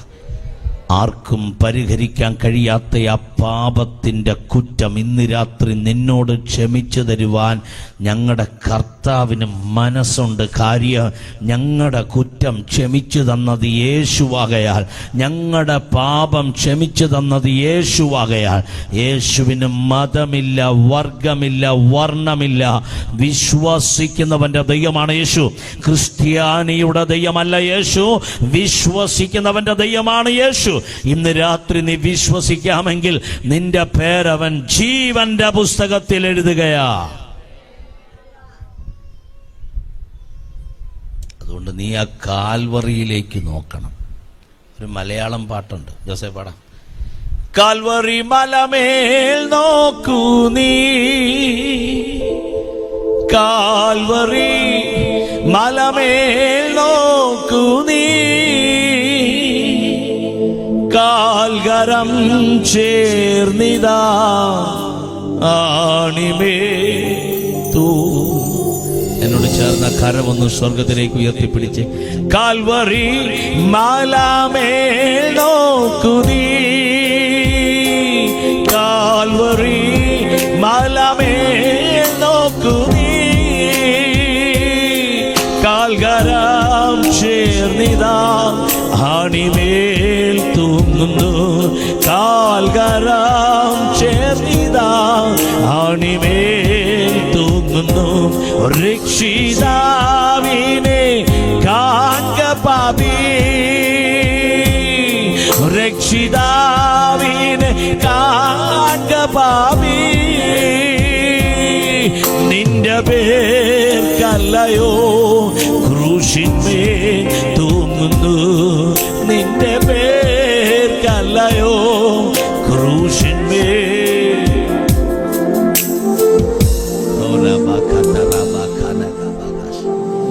ഞാന് കേരളത്തിൽ ഒരു കൺവെൻഷനിൽ പ്രസംഗിക്കുമ്പോൾ നമ്മുടെ ഒരു സഹോദരൻ ഋതംപാട് വായിക്കുക. അന്ന് ആ കൺവെൻഷന്റെ സ്റ്റേജിൽ ഋതംപാടില്ല, ഡ്രം സെറ്റാണ്. കുറെ ഡ്രം ഇങ്ങനെ അടുക്കി വെച്ചിട്ട് ഇങ്ങനെ അടിക്കുക ഒരു മനുഷ്യൻ അവിടെ ഇരുന്നുണ്ട്. ഇവന് ഒരു TV-യിൽ വായിക്കുന്നവനാ. അപ്പൊ ഇവനിങ്ങനെ അടിക്കുമ്പോൾ ഇവന്റെ മുടി ഇങ്ങനെ ആടാൻ വേണ്ടി ഇവനിങ്ങനെ മുടി നീട്ടി വളർത്തി. അപ്പൊ അന്ന് വായിക്കാനുള്ള ആളെ കിട്ടാത്തതുകൊണ്ട് പെട്ടെന്ന് ഇവനെ പിടിച്ചിട്ടതാ. കാരണം അവനൊരു പ്രൊഫഷണൽ വായനക്കാരൻ, വിശ്വാസിയല്ല, ക്രിസ്ത്യാനിയല്ല. അപ്പൊ അത് കാണുമ്പോൾ തന്നെ നമുക്കറിയാം തൊട്ട പിശാചേ. അന്ന് അവന്റെ തലയിലോട്ട് നമ്മൾ മിസൈൽ അയച്ചിട്ടേ അന്നത്തെ പ്രസംഗം തീർക്കുകയുള്ളൂ. നോർമലി നമ്മൾ അങ്ങനെ പഠിച്ചിരിക്കുന്നത്. അപ്പൊ എനിക്കിവനെ കണ്ടപ്പോൾ മനസ്സിലായി ഇത് മിക്കവാറും ഇവന്റെ തലയിൽ മിസൈൽ വീഴാൻ സാധ്യതയുണ്ട്. പക്ഷെ എൻ്റെ അകത്തെ ആത്മാവ്, സുവിശേഷാത്മാവ് ഉണർന്നു. ഇന്ന് അവനെ യേശു തൊട്ടാലോ? കാര്യം എൻ്റെ പ്രസംഗ വിഷയം ദാവീദ് ഗോലിയാത്തിനെ എറിഞ്ഞ് വീഴ്ത്തി എന്നുള്ളതല്ല. എൻ്റെ പ്രസംഗ വിഷയം ക്രൂശിക്കപ്പെട്ട യേശുവാ. ഹല്ലേലൂയ. ഞാൻ ഈ പാട്ട് പാടിയതാ. തള്ളുക നിന്റെ പാപമെല്ലാം, തള്ളുക നിന്റെ പാപമെല്ലാം, കള്ളമേതും നിന്നുള്ളിൽ നീ, കള്ളമേതും നിന്നുള്ളിൽ നീ, കാൽവറി മലമേൽ നോക്കു നീ, കാൽവറി മലമേൽ നോക്കു നീ, കാൽകര ചേർന്നിതാ ഹാണിമേൽ തൂങ്ങുന്നു, കാൽകര ചേർന്നിതാ ഹാണിമേൽ തൂങ്ങുന്നു, കാൽവറി മലമേൽ നോക്കു നീ, കാൽവറി മലമേൽ നോക്കു നീ, കാൽകര ചേർന്നിതാ ഹാണിമേൽ തൂങ്ങുന്നു, കാൽകര ചേർന്നിതാ ഹാണിമേൽ തൂങ്ങുന്നു. എൻ്റെ സഹോദരങ്ങളെ, യേശുവിൻ്റെ നാമം മഹത്വം എടുക്കാൻ വേണ്ടി പറയാം. ഇവനിത് വായിച്ചുകൊണ്ടിരിക്കുമ്പോൾ അവനെ പരിശുദ്ധാത്മാവ് തൊട്ടു. അവൻ്റെ കയ്യിൽ നിന്ന് ആ കോലെല്ലാം തെറിച്ചുപോയി. അവൻ നിലത്തേക്ക് വീഴുകയായിരുന്നു. അവസാനം ഞാൻ ഓടി മൈക്ക് വെച്ച് അവൻ്റെ അടുത്ത് ചെന്ന് അവൻ്റെ ദേഹത്ത് കൈവച്ച് ഞാൻ പ്രാർത്ഥിച്ചു. അന്നവൻ യേശുവിനെ രക്ഷകനായി സ്വീകരിച്ചു. ഓ ഹല്ലേലൂയ. ഇന്ന് രാത്രി ഞാൻ നിങ്ങളോട് പറയുക, ഈ പന്തലിൻ്റെ അകത്തുള്ളവരോടല്ല കേട്ടോ, പുറത്തുള്ള ദൈവമക്കൾ സഹോദരങ്ങളോട് പറയുക, യേശു നിന്നെ സ്നേഹിക്കുകയാണ്, യേശു നിന്നെ സ്നേഹിക്കുകയാ. ഈ പന്തലിൽ വന്നിട്ടില്ലെങ്കിലും സാരമില്ല, ഈ ശബ്ദത്തിന്റെ പരിധി ഞങ്ങളെ കേൾക്കുന്ന ഞങ്ങളുടെ വാത്സല്യ സഹോദര, യേശു നിന്നെ സ്നേഹിക്കുകയാ. ഹല്ലേലൂയ. യേശു അവനോട് പറയുക, ഇന്ന് നീ എന്നോട് കൂടെ പറുദീസായിൽ ഇരിക്കും. എന്തൊരു അതോറിറ്റിയില്ല യേശു പറയണേ. ഇവനെന്താ വിളിച്ചേ? ഗുരു, നീ രാജത്വം പ്രാപിച്ചു വരുമ്പോൾ. അപ്പൊ ഇവനങ്ങ് മനസ്സിലായി യേശു രാജാവായി വരുന്നൊരു കാലമുണ്ടെന്ന്. എങ്ങനെ മനസ്സിലായി? അതാ ഞാൻ പറഞ്ഞു, ഇവന് കാര്യമെല്ലാം അറിയാവുന്നവന്, എന്നിട്ടും ഇവൻ കള്ളനായി പോയല്ലോ. സ്തോത്രം. അതോ എല്ലാ കള്ളന്മാർക്കും ഇതൊക്കെ അറിയാവോ? സ്തോത്രം. എങ്ങനെ ഇവൻ അറിഞ്ഞു കാണും എനിക്കറിയില്ല. പക്ഷേ ആ ക്രൂശിന്റെ ഉയരത്തിൽ അടിച്ചു വെച്ചിട്ടുണ്ട് INRI. ഇവൻ യഹൂദന്മാരുടെ രാജാവ്. ഹല്ലേലൂയ. അപ്പൊ ഇവൻ വായിച്ചിട്ടാണോ ആവോ എനിക്കറിയില്ല, ഇവന് മനസ്സിലായി ഈ കിടക്കുന്നത് രാജാവാണ്. ഇന്ന് രാത്രി ഇവിടെ വന്ന സഭ ഉറപ്പിക്കണം, നമ്മുടെ കർത്താവ് രാജാധിരാജാവാണ്. രാജാധിരാജാവ്, രാജാക്കന്മാർക്കു മീതെയുള്ള രാജാവ്, king of kings and lord of lord. രാജാവോം കാ രാജാ, പ്രഭുവോം കാ പ്രഭു. അവൻ രാജാധിരാജാവാണ്. കരങ്ങൾ ഉയർത്തി അവന് പറയാമൊരു ഹല്ലേലൂയ. ആളെ അറിഞ്ഞുകൊണ്ടൊരു ഹല്ലേലൂയ പറയാം. രാജാവിനെ വരവേൽക്കുന്നത് പോലെ ഒരു ഹല്ലേലൂയ പറയാമല്ലോ. നിങ്ങൾ വീട്ടിൽ ചെന്ന് സംഗീതം 47 വായിക്കണം. ഇപ്പോഴല്ല കേട്ടോ, സംഗീതം 47 അതൊരു റോയൽ സംഗീതമാണ്, രാജകീയ സംഗീതമാണ്. അതിൻ്റെ അകത്ത് എഴുതിയിട്ടുണ്ട്, ഹിന്ദിയിൽ കുറച്ച് ടേസ്റ്റിയാണ്. ക്യോങ്കി പരമേശ്വർ സാരേ പൃഥ്വി കാ മഹാരാജാ ഹെ. മലയാളത്തിൽ വളരെ ശക്തമായിട്ട് അത് എഴുതിയിരിക്കുന്നത്. നമ്മുടെ ദൈവം സകല ഭൂമിക്കും മഹാരാജാവാകുന്നു. സകല ഭൂമിക്ക് അവൻ മഹാരാജാവ്. ഒരു രാജ്യത്തിന് പ്രൈം മിനിസ്റ്റർ ഉണ്ടാകും, പ്രസിഡന്റ് ഉണ്ടാകും. ഒരു സ്റ്റേറ്റിന് ചീഫ് മിനിസ്റ്റർ ഉണ്ടാകും. അവർക്കെല്ലാം അതോറിറ്റിക്ക് ലിമിറ്റേഷൻസ് ഉണ്ട്. ഇന്ത്യയുടെ പ്രൈം മിനിസ്റ്റർക്ക് ഇന്ത്യയിൽ മാത്രമേ അതോറിറ്റി ഉള്ളൂ. അമേരിക്കയിൽ ചെന്ന് ഒന്നും ചെയ്യാനൊക്കത്തില്ല.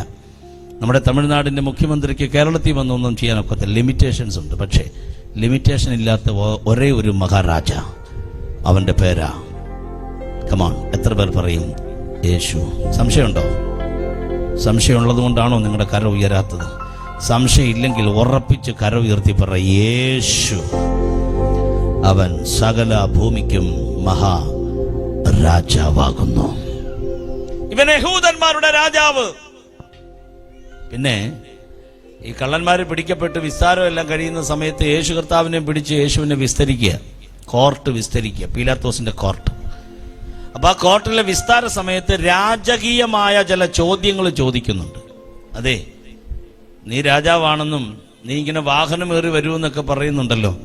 ഉടനെ യേശു പറഞ്ഞു, ഉവ്വ്, എന്റെ രാജ്യം ഐഹികമല്ല. തീർത്ത് പറയുന്നുണ്ട്, ഈ ഭൂമിയിലുള്ള പരിപാടിക്കല്ല ഞാൻ വന്നത്, എന്റെ രാജ്യം ഐഹികമല്ല. എന്നിട്ട് ഒരു ക്ലോസും കൂടി യേശു പറയുന്നുണ്ട്, എന്റെ രാജ്യമെങ്ങാനും ഐഹികമായിരുന്നെങ്കിൽ ഞാൻ പിതാവിനോട് ചോദിക്കുകയും പിതാവ് ദൂതന്മാരെ ഈ മണ്ണിലോട്ട് അയക്കുകയും ചെയ്തേനെ. പക്ഷേ എന്റെ രാജ്യം ഐഹികമല്ല. ഐഹികമായിരുന്നെങ്കിൽ ഗത്ശമന തോട്ടത്തിൽ വെച്ച് പത്രോസ് വാളെടുത്ത് വെട്ടിയപ്പോ, വെൽഡൻ, കൊള്ളാം പത്രോസെ, അങ്ങനെ വേണം, എന്നെ തൊട്ടാൽ വെട്ടണം എന്നല്ല യേശു പറഞ്ഞു. വാള് ഉറയിലിടുക, വാളെടുക്കുന്നവൻ വാളാൽ, വാളുകൊണ്ടല്ല എന്റെ രാജ്യം പണിയുന്നേ, സ്നേഹം കൊണ്ടാ പണിയുന്നേ. ഓ ഹല്ലേലൂയ. ആ സ്നേഹം കൊണ്ട് പണിയുന്ന രാജ്യത്തിലെ അംഗങ്ങൾ സ്തുതിക്കാം ദൈവത്തെ. ഇത് വാളുകൊണ്ടോ തോക്ക് കൊണ്ടോ ബോംബ് കൊണ്ടോ അല്ല. ഈ രാജ്യം പണിയുന്നത് ദൈവ സ്നേഹം കൊണ്ട് മാത്രമാണ്. അതല്ല വിൽസൺ പാസ്റ്റർ പാടിയേ, അല്ല അല്ല കുറയാத അൻപ്, ருசிக்க ருசிக்க தேவிட்டாத அன்பு, சொல்ல சொல்ல முடியாத அன்பு, என் இயேசுவின் இணையில்லாத அன்பு, என் இயேசுவின் இணையில்லாத அன்பு, அல்ல அல்ல குறையாத அன்பு, ருசிக்க ருசிக்க தேவிட்டாத அன்பு, சொல்ல சொல்ல முடியாத அன்பு, என் இயேசுவின் இணையில்லாத அன்பு, என் இயேசுவின் இணையில்லாத அன்பு. സ്നേഹം കൊണ്ടാണ് അവൻ ലോകത്തെ കീഴടക്കിയത്. അതുകൊണ്ടാ കടൽക്കര വന്നിട്ട് ശിഷ്യവൃന്ദങ്ങളെ സെലക്ട് ചെയ്യുമ്പം ഫോളോ മീ എന്ന് പറഞ്ഞുടനെ വലയെല്ലാം ഇട്ട് പടകു ഇട്ട് പോവുക അവന്റെ പുറകെ. ഒറ്റ വിളിയ, ഫോളോ മീ, എന്നെ അനുഗമിക്കുക. ചോദ്യം പറച്ചിലൊന്നുമില്ല, എല്ലാം ഇട്ടേച്ചു പോന്നു. ഞാൻ കൽപ്പിക്കുക, ഇന്ന് രാത്രി കന്യാകുമാരി ഡിസ്ട്രിക്റ്റിനെ നോക്കി അവൻ പറയാൻ പോകയാ, ഫോളോ മീ. ഞാൻ വിശ്വസിക്കുന്ന ഒരു ജനത അവന്റെ പുറകെ ഓടാൻ പോകയാ. പണ്ട് ഹന്നാവും കയ്യഫാവും പറഞ്ഞതുപോലെ ലോകം അവന്റെ പുറകെ ആയിപ്പോയി. ആർക്കും തടുക്കാൻ കഴിയാതെ ജനസമുദ്രം യേശുവിന്റെ പുറകെ ഓടുന്ന ഒരു എളുപ്പുതലിൻ കാല, ഒരു റിവൈവലിന്റെ കാല ഇന്ത്യയിൽ വരുമെന്ന് ഉറപ്പിക്കുന്ന ദൈവമക്കൾ കരം ചേർത്തടിച്ചു ദൈവത്തിന് നന്ദി പറ. കരങ്ങൾ കൊട്ടി അവന് ഹല്ലേലൂയ പറയാ. അതെ, ഇത് ജോഷുവാവിൻ കാല, ഇത് എളുപ്പുതലിൻ കാല.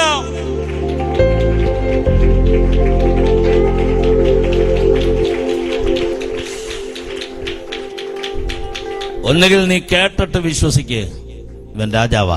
ഇല്ലേ, വായിച്ച് വിശ്വസിക്ക്. INRI. നിനക്ക് വായിക്കാൻ കയ്യിൽ തന്നിരിക്കുക, നീ വായിക്ക്. നീ വായിക്കും തോറും നിന്നോടത് സംസാരിക്കും.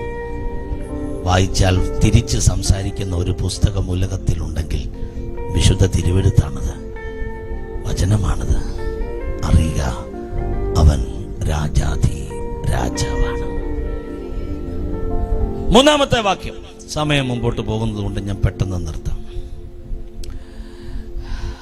യോഹന്നാന്റെ സുവിശേഷം 19-ാം അധ്യായം 26, 27 തിരുവെഴുത്തുകൾ പരസ്യമായി നിങ്ങളെ വായിച്ച് കേൾപ്പിക്കും.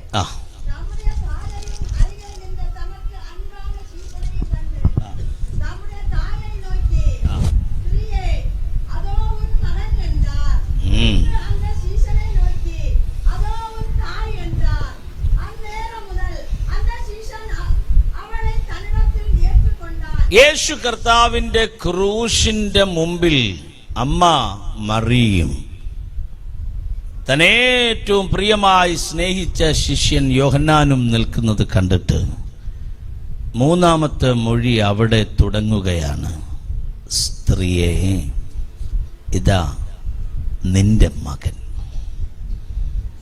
യോഹന്നാനോട് പറഞ്ഞു, ഇതാ നിന്റെ അമ്മ. അവിടെ എഴുതിയിരിക്കുന്നത് ആ നാഴിക മുതൽ ആ ശിഷ്യൻ അവളെ തൻ്റെ വീട്ടിൽ കൈക്കൊണ്ടു.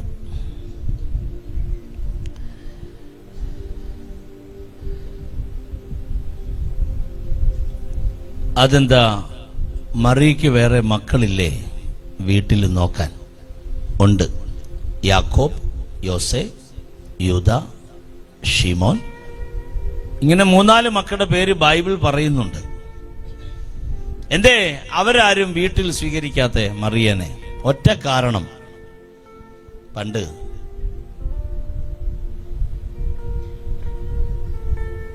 ദൂതൻ വന്നൊരു വിളി, മറിയേ, കൃപ ലഭിച്ചവളെ, നിനക്ക് വന്ദനം. ഹല്ലേലൂയ.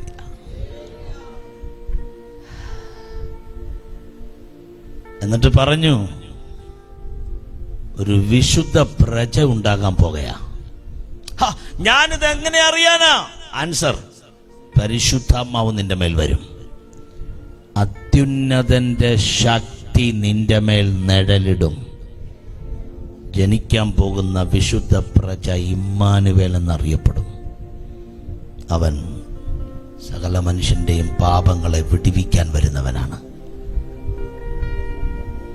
ഞാൻ കർത്താവിന്റെ ദാസി, നിന്റെ ഹിതം പോലെ നിറവേറട്ടെ എന്ന് പറഞ്ഞ ദൂത അവൾ സ്വീകരിച്ചു. അവസാനം പരിശുദ്ധാത്മാവ് നിഴലിട്ടു, യേശു ഉരുവായി. സത്യത്തിൽ ഒരു സല്യൂട്ട് കൊടുക്കേണ്ടത് ജോസഫിനാണ്. അവളെ രഹസ്യമായി ഉപേക്ഷിക്കാൻ തീരുമാനിച്ചെന്ന, പരസ്യമായി ഉപേക്ഷിക്കാൻ വേണ്ടിയുള്ള റൈറ്റ് എല്ലാം തന്റെ ഭാഗത്തുണ്ട്. വിവാഹം നിശ്ചയം കഴിഞ്ഞതേ ഉള്ളൂ, വിവാഹം കഴിഞ്ഞിട്ടില്ല. പക്ഷെ യേശു ഉരുവായപ്പോ അവൻ നീതിമാനാകയാൽ രഹസ്യമായി ഉപേക്ഷിക്കാൻ തീരുമാനിച്ചു. പക്ഷെ കർത്താവിന്റെ ഇടപെടൽ ശക്തമായിരുന്നു, ചേർത്തുകൊണ്ടു. ഡെലിവറിയുടെ ഡ്യൂ ഡേറ്റ് അല്ല, റൈറ്റ് ടൈം വന്നപ്പോ വഴിയമ്പലത്തിലേക്ക് ചെന്നു.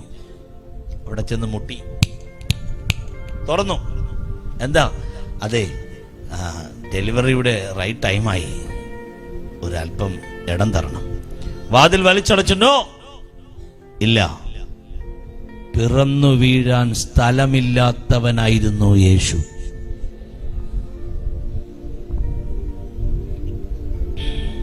എവിടെ പിറന്നെന്ന് എന്നോട് ചോദിച്ചാൽ എനിക്ക് വാക്കില്ല. പക്ഷെ കിടത്തിയത് പശുത്തൊട്ടിയിലെന്നാ ബൈബിൾ പറയുന്നേ.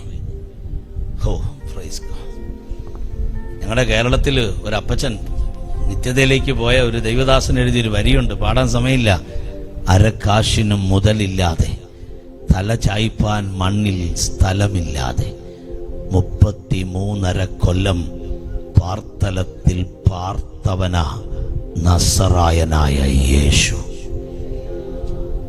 ഞാൻ എൻ്റെ കൊച്ചുനാളിൽ പഠിച്ച പാട്ടുകളിൽ ഒന്നാണത്. കർത്താവേ, നിൻ രൂപം എനിക്കെല്ലായ്പ്പോഴും സന്തോഷം. ജോബ് പാസ്റ്റർ പറഞ്ഞ എൻ്റെ അനുഭവങ്ങളെല്ലാം പറയണമെന്ന് ഭയം കൊണ്ടാണ് ഞാൻ പറയാത്തത്. കാരണം പരസ്യ മീറ്റിംഗ് ആണല്ലോ. ഞാൻ പാസ്റ്ററോട് അത് പറഞ്ഞു, ഞാൻ എൻ്റെ അനുഭവങ്ങളെല്ലാം പറഞ്ഞോളാം. എനിക്ക് കൊച്ചുനാളിൽ അപ്പനും അമ്മയും എല്ലാം പെന്തക്കോസിലായതുകൊണ്ട്, ഞാൻ പെന്തക്കോസിൽ ജനിച്ച ആളായതുകൊണ്ടും പഴയ പാട്ടുകൾ ഭയങ്കര ഇഷ്ടമാണ്. തമിഴ് പാട്ട് പഠിച്ച് കൊച്ചുനാളിൽ ഇങ്ങനെ ബർഗമൻസിൻ്റെ പാട്ടുകളെല്ലാം പഠിച്ച് അവസാനം ഉസിലാംപെട്ടിയിൽ ഞാൻ 2-3 ബസ് മാറി കയറി ഉസിലംപെട്ടിയിൽ പോയി ഗ്രാമങ്ങൾ വിസിറ്റ് ചെയ്ത്, തമിഴൊന്നും അറിയത്തില്ല എങ്കിലും കർത്താവ് പറഞ്ഞുകൊണ്ട് പോയി വേല ആരംഭിച്ചു, മിനിസ്ട്രി ആരംഭിച്ചു. അവിടെ എഴുമലയിലും അളകമ്മാപുരത്തും പിന്നെ ശീൽനായ്ക്കൻപെട്ടിയിലും പിന്നെ കുറേ പള്ളപ്പെട്ടിയിലും കല്ലുപ്പെട്ടിയിലും ഒക്കെ വേല ആരംഭിച്ച് ഇന്ന് തമിഴ്നാട്ടിൽ പല സ്ഥലങ്ങളിൽ കർത്താവിൻ്റെ കൃപയാ മലയാള ദൈവദാസന്മാർ വേല ചെയ്യുന്നുണ്ട്. അതൊന്നും സിറ്റിയിലല്ല, പട്ടണത്തിലല്ല, ഒത്തിരി ഗ്രാമങ്ങൾക്കകത്താണ്. ഒത്തിരി സന്തോഷത്തോടെയാണ് ഞാനിന്ന് രാത്രി ഇവിടെ നിന്ന് യേശുവിനെ സ്തുതിക്കുന്നത്. ഭാഷാ വ്യത്യാസം കൂടാതെ ഒരു വലിയ ജനത യേശുവിനെ ആരാധിച്ചു കൊണ്ടിരിക്കുന്നത് കാണുമ്പോൾ ഉള്ളം വെമ്പൽ കൊള്ളുന്ന ദൈവമക്കളുണ്ട്. ഒരു ഹല്ലേലൂയ അങ്ങ് പറ കർത്താവേ.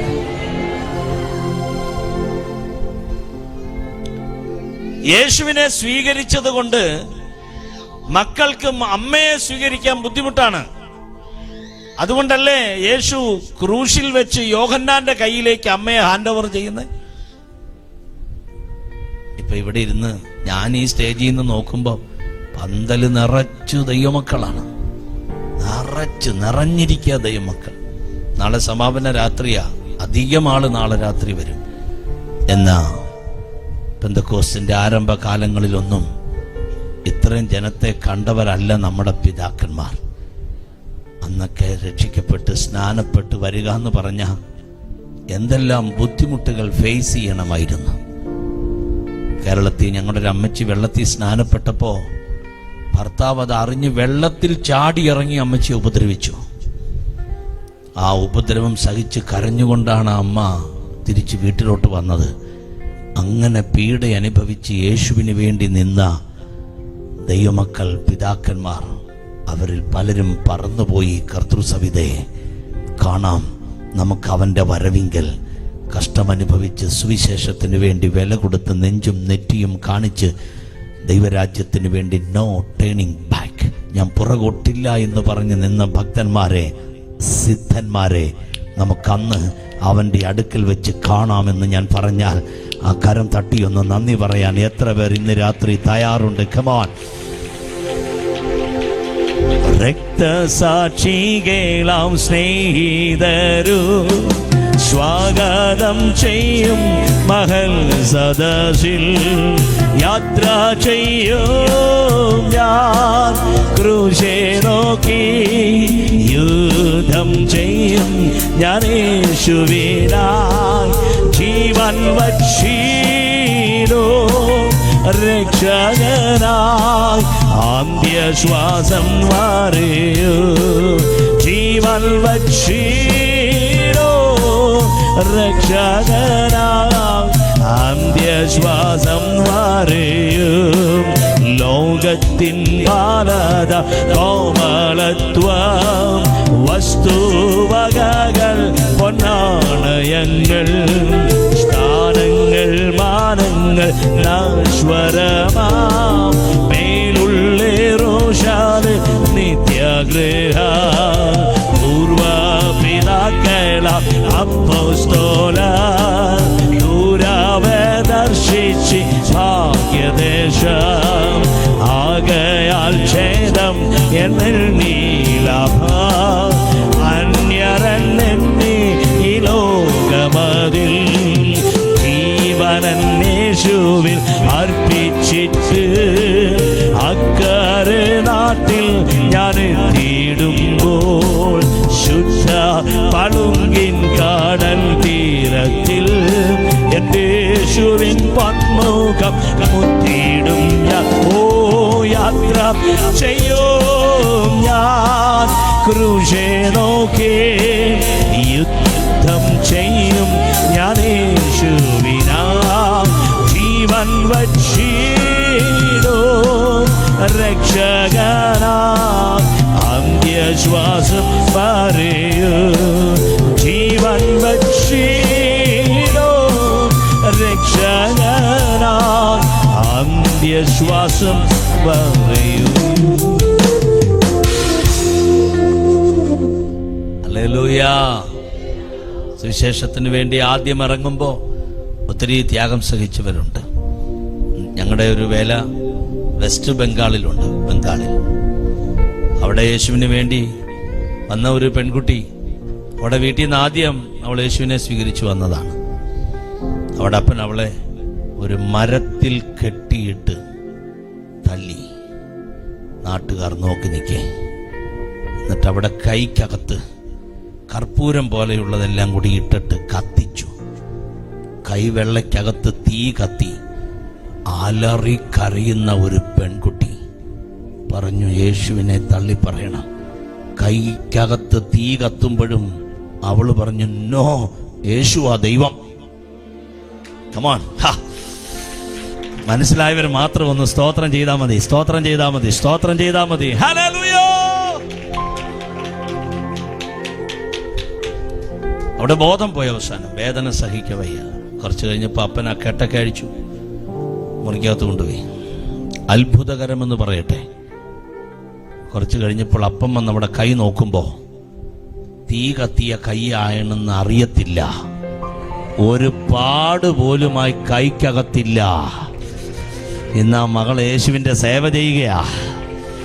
എന്നെ കേൾക്കുന്ന സഹോദര സഹോദരി, ഇന്ന് സുവിശേഷം ഒത്തിരി കളർഫുള്ളാണ്. സുവിശേഷത്തിന് വേണ്ടി ഒത്തിരി ആൾക്കാർ ഈസി ആയിട്ടാണ് ഓടി വരുന്നത്. പക്ഷേ നേരത്തെ അങ്ങനെ അല്ലായിരുന്നു. ഉത്തരേന്ത്യയിൽ എങ്ങനെ വേദന അനുഭവിക്കുമോ അതുപോലെ നമ്മുടെ നാട്ടിലും വേദന അനുഭവിച്ച് യേശുവിന് വേണ്ടി നിന്ന ശക്തന്മാരായ ഭക്തന്മാരായിരുന്നു സുവിശേഷത്തിന്റെ വെന്നിക്കൊടി പാറിച്ച കാവൽ ഭടന്മാർ.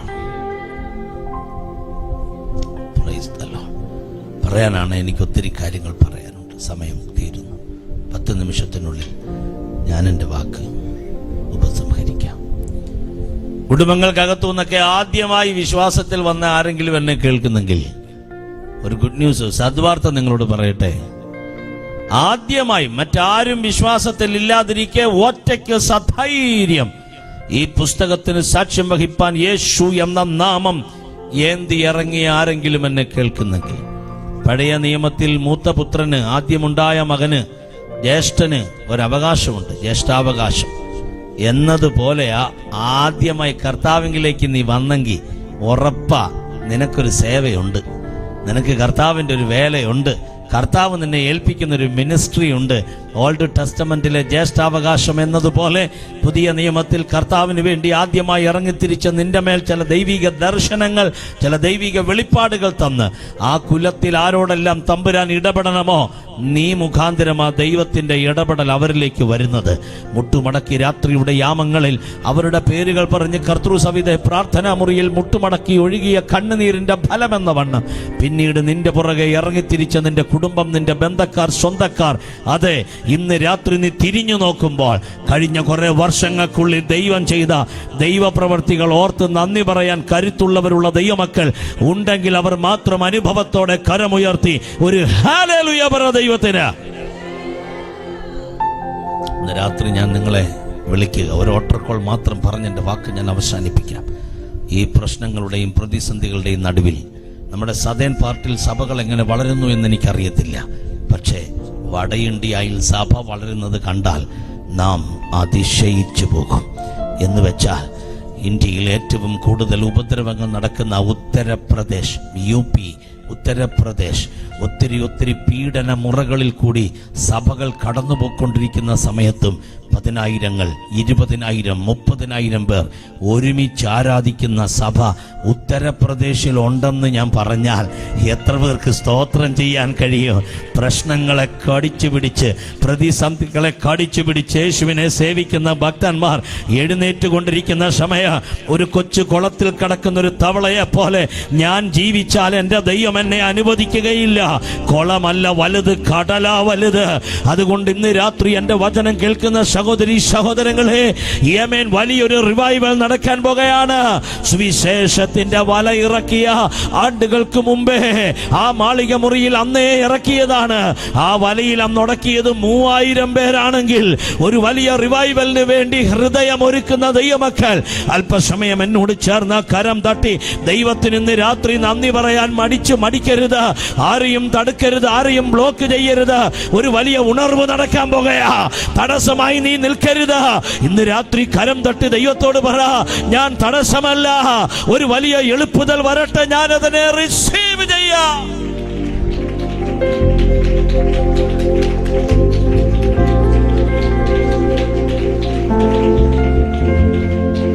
ഷാഹിബാന റഹിമ സകല തറാബി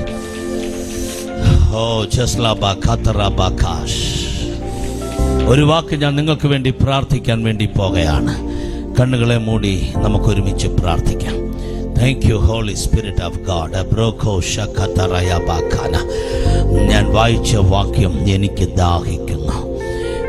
ദാഹിക്കുന്നു. സഹോദര, ഒരോടത്തണ്ടിൻ്റെ മേൽ സ്പോഞ്ച് വെച്ച് കെട്ടി കയ്പ് കാടിയിൽ മുക്കി അത് ഉയർത്തിക്കൊടുത്തു, ദാഹത്തിന് ശമനമാകട്ടെ എന്നോർത്ത്. പക്ഷേ കയ്പാകയാൽ അവൻ കുടിച്ചില്ല. അവൻ്റെ ദാഹം വെള്ളത്തിന് വേണ്ടിയല്ലായിരുന്നു, സാം ജോസഫ് എന്ന എനിക്ക് വേണ്ടിയായിരുന്നു, ഇവിടെ ഇരിക്കുന്ന നിങ്ങൾക്ക് വേണ്ടിയായിരുന്നു. ഈ ശബ്ദത്തിൻ്റെ റേഞ്ചിൽ, പരിധിയിൽ ഞങ്ങളെ കേൾക്കുന്ന സഹോദരി സഹോദരങ്ങളെ, നമുക്ക് ഓരോരുത്തർക്കും വേണ്ടിയായിരുന്നു അവൻ ദാഹിച്ചത്. ഇന്ന് രാത്രി നീ കൊടുക്കുന്നത് കൊണ്ട് തൃപ്തനാകുന്നവനല്ല എൻ്റെ യേശു.